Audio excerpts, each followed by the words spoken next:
कार्तिक महात्म। हरे कृष्णा, राधे राधे। आज मैं आपके समक्ष कार्तिक माह के दूसरे दिन का पाठ सुनाने जा रही हूँ। आइए शुरू करते हैं। बोल बांके बिहारी लाल की जय। दूसरा अध्याय, गुणवती की कथा। भगवान श्री कृष्ण ने कहा, हे देवी, गुणवती अपने पिता व पति के राक्षस के द्वारा मारे जाने का समाचार सुनकर बड़ा विलाप करने लगी।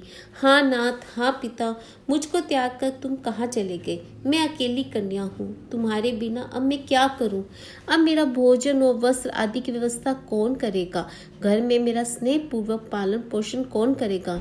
मैं कुछ नहीं कर सकती। मुझ विधवा की रक्षा कौन करेगा? मैं कहाँ जाऊँ, कहाँ रहूँ? मेरा तो अब कहीं ठिकाना नहीं रहा। इस तरह रोती और बिलखती गुणवती पछाड़ खाकर पृथ्वी पर गिर पड़ी और मूर्छित हो गई और देर तक पड़ी रही। फिर जब होश में आई तो पूर्वत अत्यंत करुण विलाप कर शोक सागर में डूब गई। जब कुछ संभली तो उसे ध्यान आया कि मेरे पिता और पति की मृत्यु के पश्चात उनकी क्रिया करनी चाहिए जिससे उनकी गति हो सके। अंत उसने अपने घर की सारी वस्तुएं बेच दी। उनके बेचने से जो पैसे उसे मिले उसने अपने पिता और पति के श्राद्ध आदि क्रिया की। फिर वह उसी नगर में रहती हुई भगवान विष्णु की भक्ति में आठों पहर रहने लगी। उसने जन्म से लेकर मृत्यु तक नियम पूर्वक सारी एकादशियों के व्रत किए।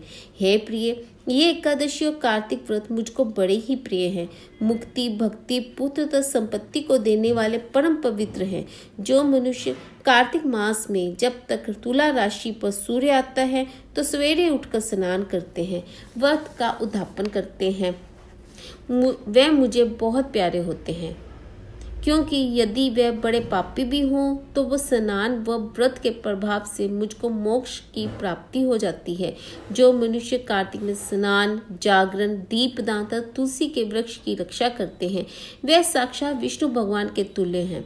जो मनुष्य कार्तिक मास में मंदिर में झाड़ू लगाते हैं और स्वास्तिक बनाते हैं और विष्णु पूजा करते हैं वे जीवन मुक्त हो जाते हैं। ये सुनकर गुणवती भी प्रति वर्ष मन लगाकर कार्तिक का व्रत और भगवान विष्णु का पूजन करने लगी। है प्रिय, एक बार वह ज्वरग्रस्त थी और दुबली हो गई थी। फिर भी किसी न किसी प्रकार गंगा स्नान के लिए चली गई। गंगा पर पहुंची भी, किंतु शीत के मारे वह बुरी तरह से कांप रही थी।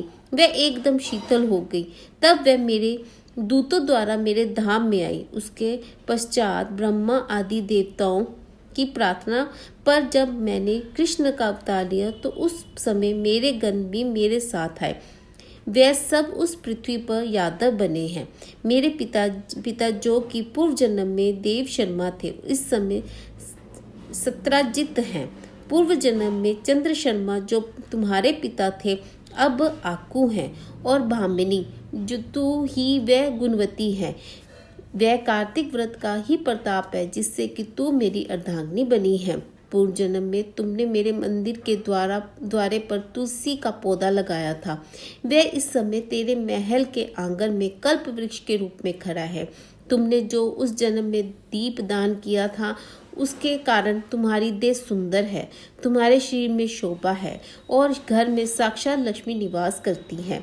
तुमने चूंकि पूर्व जन्म में अपने समस्त व्रतों का फल पति स्वरूप विष्णु को अर्पण कर दिया था, उसी के प्रभाव से तुम इस समय मेरी प्रिय भामिनी हुई हो। पूर्व जन्म में आजीवन तुमने जो नियम और के कार्तिक मास का व्रत किया था उसका ये प्रभाव है कि मेरा और तुम्हारा कभी वियोग नहीं होगा। इस प्रकार जो कोई कार्तिक मास में व्रत आदि करते हैं वे मुझे तुम्हारे ही समान प्यारे हैं। वे लोग जो कि दूसरे जप तप यज्ञ दान आदि करते हैं, कार्तिक मास में किए गए व्रत के सामने उनका फल बहुत थोड़ा होता है, यानी कार्तिक मास के व्रतों का 100वां भाग भी नहीं है। इस तरह के से सत्यभामा भगवान श्री कृष्णचंद्र जी महाराज से अपने पूर्व जन्म के पुण्य का प्रभाव सुनकर अति प्रसन्न हुई। बोल बांके बिहारी लाल की जय। राधे श्याम की जय। राधे गोविंद की जय।